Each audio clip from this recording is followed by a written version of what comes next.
Here we have part 2 of the aluminum twins.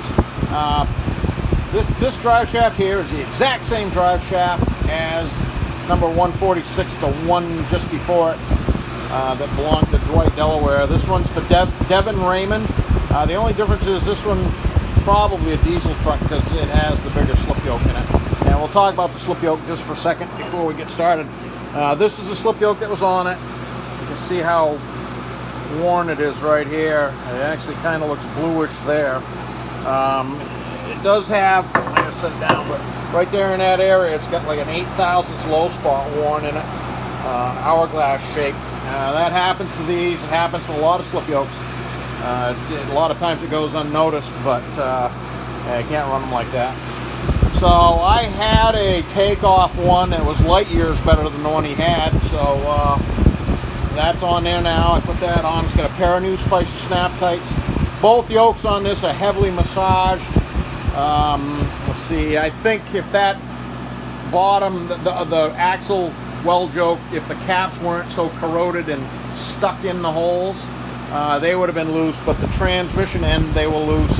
I have to deal with that a lot on these aluminum drive shafts. I mean, a lot of them do that, and you throw them all away. The drive shaft, you know, if you didn't have a way to overcome it, which I do, I made a little knurling tool to go in there, and I knurl those caps a little bit and put stud and bearing mount.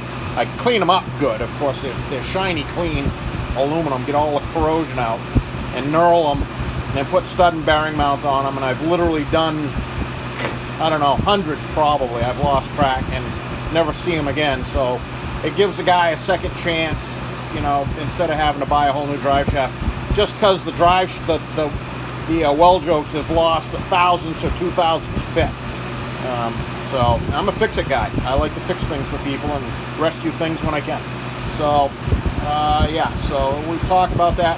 1410 snap tights both ends, heavily massaged, but she's going to fight another day. That's 2,500. We'll turn her up. That's crowding 3,000 right there, and just like the one before it.